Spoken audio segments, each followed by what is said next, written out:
Lila woke up to the sound of someone breathing in her room. Not a soft, steady rhythm, but a broken, rasping drawl that seemed to come from the corner near her mirror. She sat up, heart pounding, whispering her brother's name. No reply. Just that breath again, heavier this time. "Mom?" she called, voice trembling. The air felt thick, colder near the mirror's edge. When she turned on her lamp, the reflection showed something that wasn't there. A faint outline, tall and bending toward her. She screamed, but when her parents rushed in, the shape was gone. Her mother sighed. "It's just a phase, Lila." But Lila knew phases didn't breathe, and shadows didn't lean close enough to whisper your name.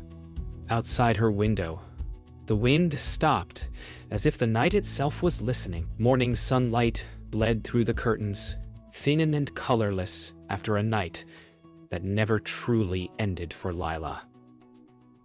At breakfast, her spoon clinked against the bowl, louder than anyone wanted. Peter pretended to scroll his phone. Margaret filled the silence with small talk about groceries, and Ethan kept glancing at his sister's trembling hands. "You dreamed it again," Margaret said softly, not looking up. Lila shook her head. "I didn't sleep long enough to dream." A pause thickened the room. Outside, the family cat hissed at the empty hallway. Peter muttered that he'd call the vet. No one spoke again until a picture frame above the sink slipped, fell, and cracked clean across their smiling faces. Lila's breath caught. "See," she whispered.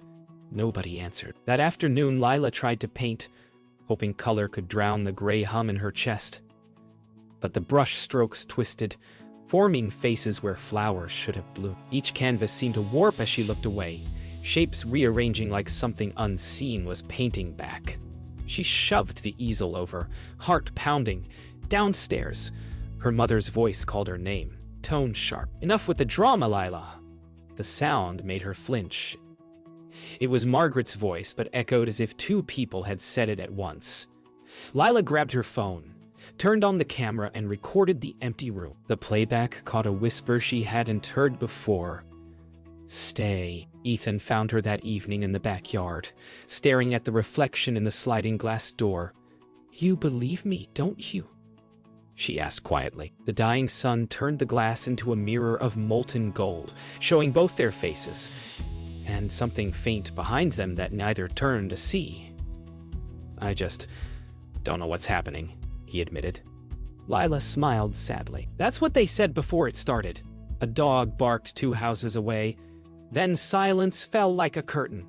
The smell of rain hung thick in the air, though the sky stayed clear. When the porch light flickered once, Ethan reached for her hand. "If you see it again," he whispered, "wake me first." Rain came at midnight, drumming hard enough to drown thoughts. Lila sat by her mirror again, recording.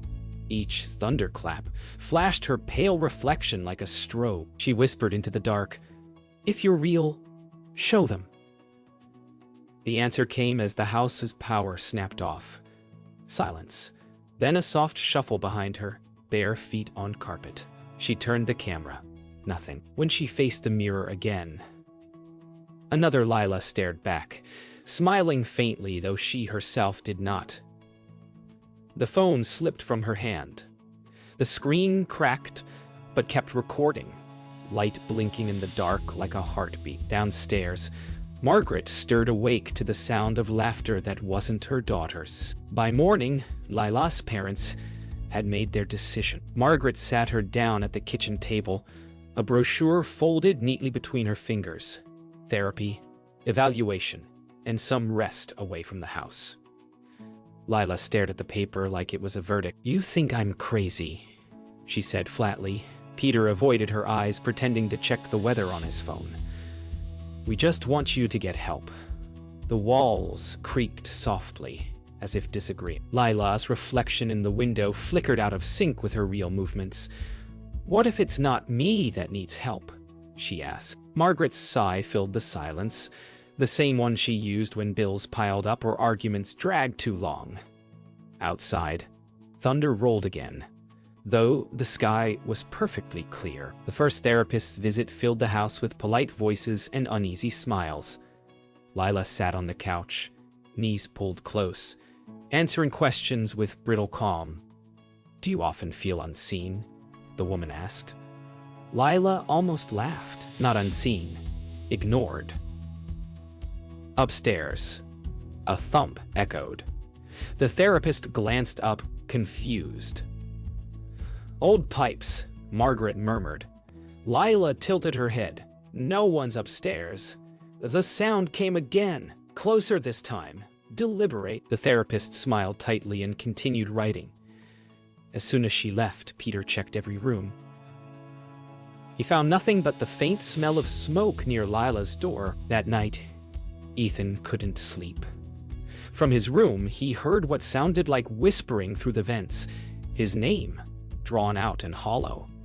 He crept to Lila's door and found her sitting in the dark, phone recording again. "Ethan," she said quietly, "watch this." She replayed the clip. Their parents arguing downstairs, but behind their voices, a faint echo mimicked every word, milliseconds late. "It's learning," she whispered. He froze, hearing his own name whispered from the hallway behind them. The air thickened, pressing cold against their skin. He turned. Nothing. Yet when he looked back at the phone screen, his reflection was gone. Margaret began locking Lila's room at night for safety. The click of the latch became a new lullaby of control. But safety, dumb with locks. It hides behind them. Lila wrote in her journal by flashlight, sketching the shape she saw in the mirror's corner. "It watches when you don't," she wrote. Downstairs, Peter scrolled through emails, trying to convince himself order still existed. Margaret knelt in prayer before bed, whispering that this was temporary. Upstairs, the flashlight dimmed, and in its dying glow, Lila's handwriting continued on its own. Line after line in a script that wasn't hers. On the fourth night, Lila's room filled with whispering, dozens of voices repeating her name. She screamed until Peter broke the lock. The moment he entered, silence slammed down like a wave. The walls were damp with condensation, her journal pages scattered across the floor, each line repeating "We see you" in handwriting that wasn't hers. "Enough!" Peter shouted, shaking. "You're done recording. You're done with this nonsense." Lila looked past him toward the mirror. Its surface pulsed once, like something behind it exhaled. "Tell it that," she whispered. The reflection behind Peter smiled faintly, though his own face didn't move. The next morning, Lila woke to her mother cleaning the hall as though scrubbing could erase what happened. The smell of bleach bit through the air. "We're moving the mirrors," Margaret said, voice brisk, knuckles white around a rag. But the moment Peter tried to lift Lila's mirror from the wall, the glass shuddered. "It's stuck," he muttered, tugging harder. Lila stepped forward. "It doesn't want to go." The words made everyone freeze. For a heartbeat, their reflections in the glass moved half a second slower, eyes wide and terrified.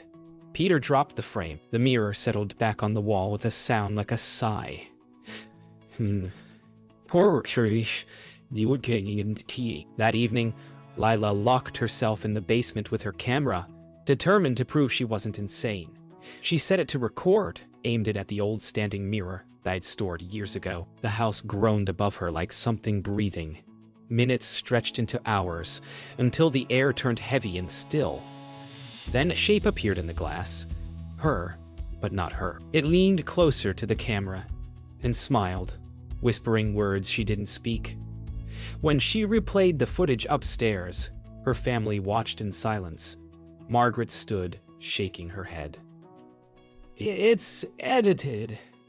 Peter walked out without a word, but Ethan didn't move. He'd seen the reflections, lips mouth his name. Later that night, Lila found Ethan sitting on the stairs, scrolling through the video frame by frame. "You saw it, didn't you?" she asked. He didn't answer at first.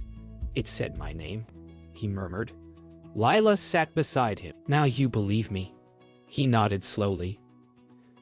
"But Mom and Dad, they want." Lila glanced toward their parents' closed door, a faint whisper sliding beneath it like wind through a crack. "They will," she said, "when it comes for them."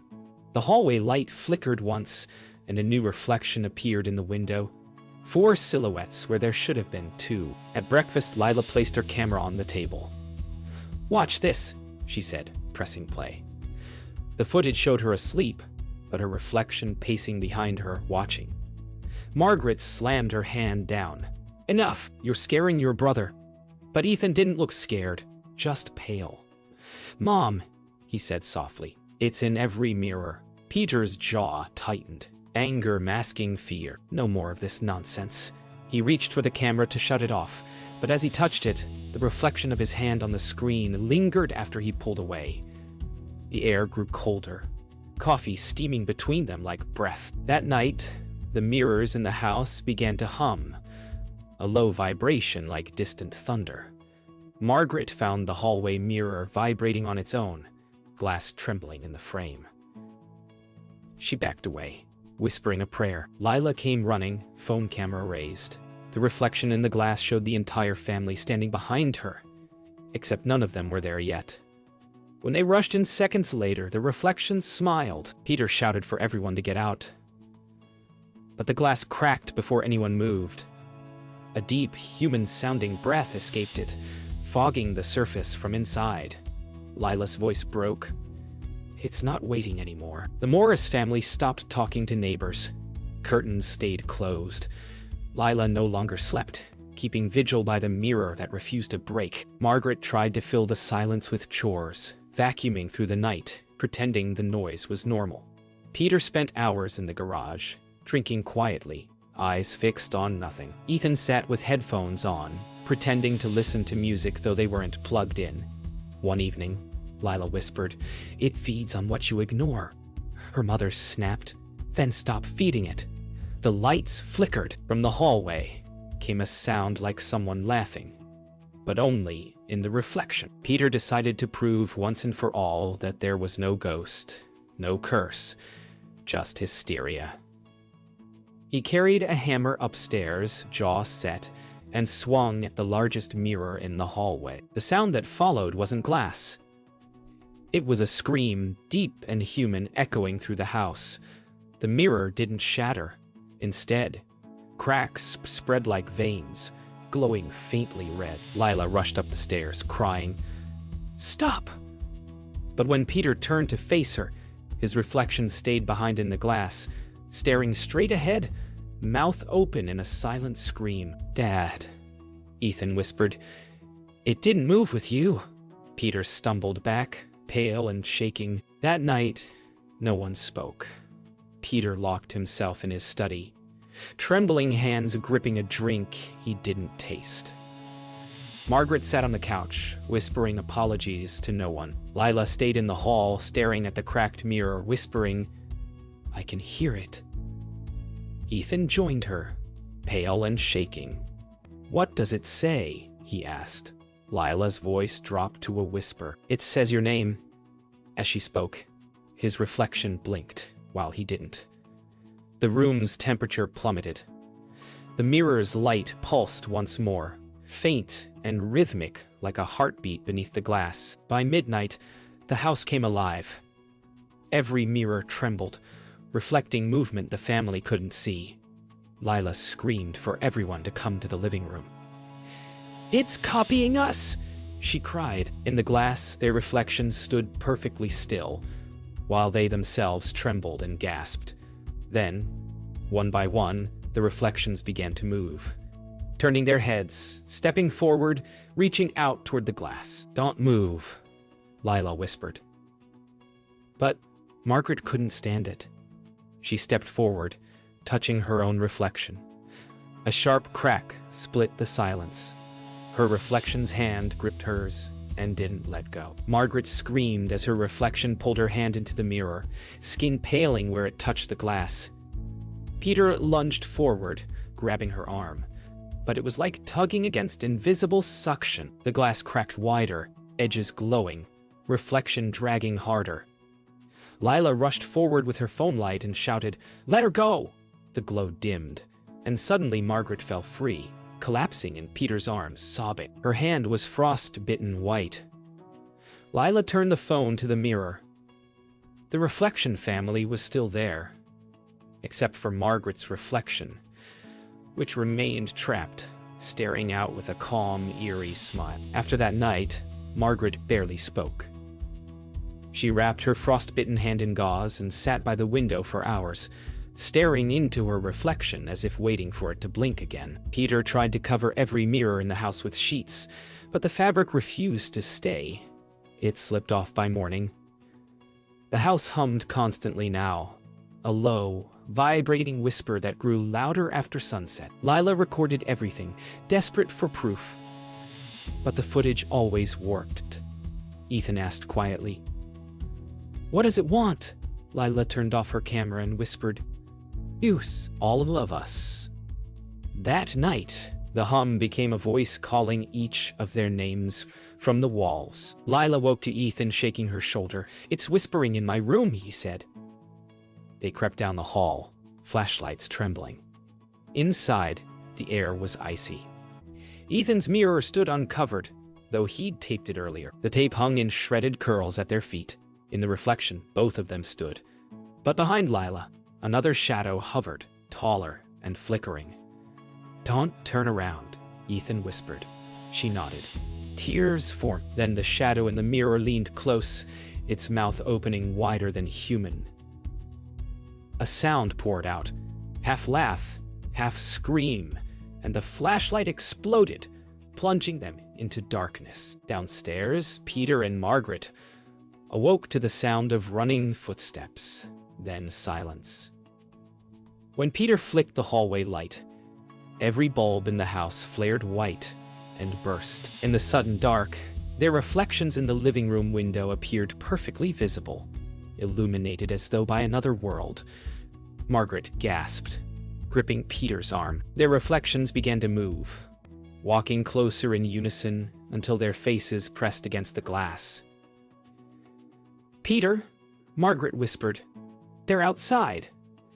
But when he turned to look through the window, the yard was empty. The reflections smiled, then faded, leaving the glass fogged with breath. By morning, Lila had set up her last camera in the living room.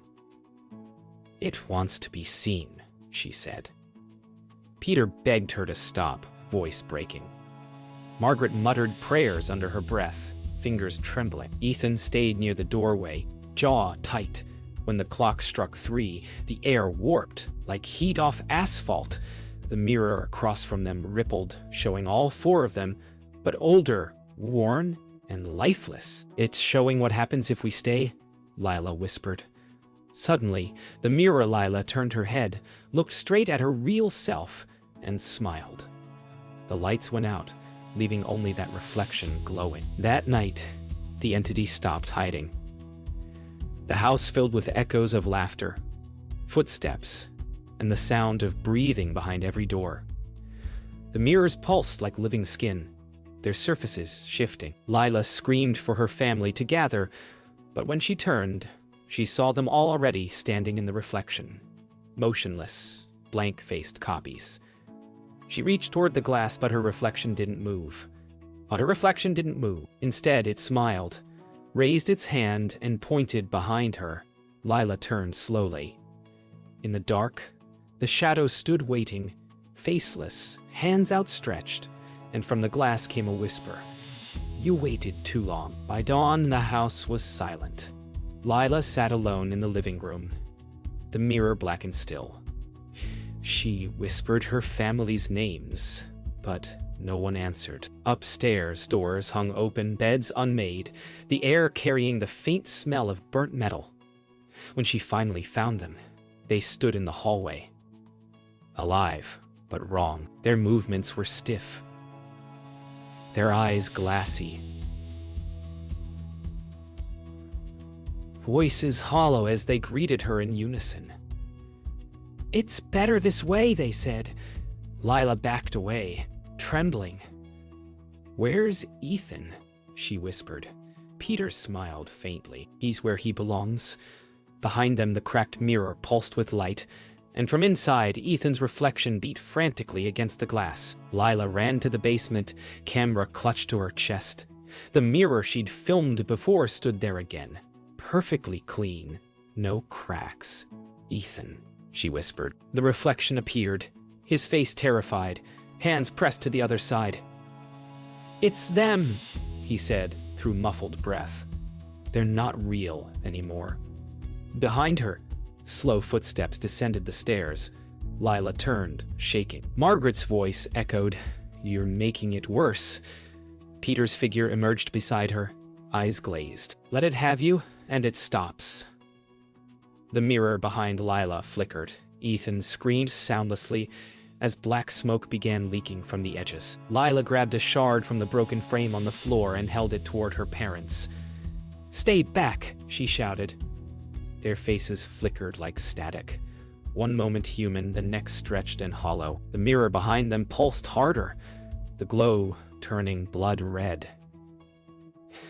"You can't save what's already taken," Margaret hissed, her voice layered with echoes. Lila turned the shard toward herself, using its reflection to look behind. There, the shadow loomed, its body built of shifting faces, her family's among them. "If I break it, do you die?" she screamed. The reflection smiled in answer. Lila smashed the shard into the glowing mirror. A roar filled the basement, shaking the walls. The reflection shattered into hundreds of flickering lights that swirled around her like fireflies before bursting into smoke. The shadow screamed, dozens of voices merging into one long wail. And the false versions of her parents fell to their knees, fading like dust on wind. When the noise stopped, the basement was empty except for Lila, breathing hard, and Ethan's voice faint behind the glass. "You have to finish it," he said. She looked down. One last shard glowed faintly in her palm, showing the entire house reflected inside. Lila staggered upstairs, every mirror in the house glowing now, whispering her name in her family's voices. She stopped in the living room, where the largest mirror waited, its surface black, rippling like water. Ethan's faint outline floated within. "If you break it, you'll lose me," he said. "If you don't, it takes everyone." Tears streamed down her face. "I can't lose you again." His reflection smiled sadly. "You already did." The house groaned as the shadow filled the glass behind him, spreading like ink. Lila raised the final shard and whispered, "Then I'll end it for both of us." She slammed it into the mirror. The sound of shattering glass echoed through the entire neighborhood. Light poured from the Morris house like a flood, white and searing, erasing every shadow for miles. Then, silence. Smoke drifted from broken windows as dawn crept in. Inside, the mirrors were gone. Only black ash scattered across the floor. In the center of the room, Lila lay motionless, the shard still in her hand. Her reflection shimmered faintly beside her on the floorboards before fading to nothing. Outside, the birds began to sing again, though none dared land near the house. What the neighbors didn't see was the faint handprint that appeared on the inside of the window, Lila's, pressing one last time. Hours later, the fire department arrived to find the house strangely cold. They reported no flames, only smoke that smelled of iron and something sweet. Inside, they found Peter and Margaret's bodies near the hallway, eyes open, faces peaceful as if asleep. Ethan was gone. No footprints, no signs of struggle, only his name written once on the wall in soot. Forgive her. Investigators called it a tragedy of the mind, not the supernatural. But the chief swore that when he stepped into the living room, he saw his own reflection smile at him before vanishing into the soot-covered mirror frame. Days passed. The town whispered about curses, about madness. Only one person survived, Ethan Morris. He was found miles away, wandering a back road barefoot, holding a burned notebook to his chest. When the doctors asked what happened, he didn't speak for days. Finally, he whispered, "She saved us." They didn't understand. But every night he sat by his hospital window, watching his reflection. Sometimes it smiled on its own. Sometimes it mouthed her name. "Lila," he would whisper back. And for a second, he swore he saw her standing behind him, watching over him from the other side. Weeks later, demolition crews arrived to clear the Morris house. The workers joked uneasily about ghosts and bad luck. One man, curious, found a piece of mirror buried in the rubble. It was small, triangular, edges sharp but gleaming clean. He pocketed it, wiping off the dust. As he walked to his truck, he glanced down and saw, reflected in the shard, the outline of a girl with brown hair standing in the ashes. She raised her hand and smiled faintly before the glass turned black. The man dropped it instantly. When he looked back, the shard was gone. Years later, Ethan returned to the empty lot where the house once stood. Grass had grown over the ashes, the air still heavy with memory. He placed the old notebook down where the living room used to be and whispered, "I kept my promise." The wind rose gently, carrying a faint laugh, the kind he hadn't heard since his sister painted flowers that turned to faces. He turned to leave, but his reflection in a puddle stayed behind, watching him go, smiling softly. The water rippled, then stilled, showing only the clouds above. The curse was over, but the memory would always wait beneath the glass.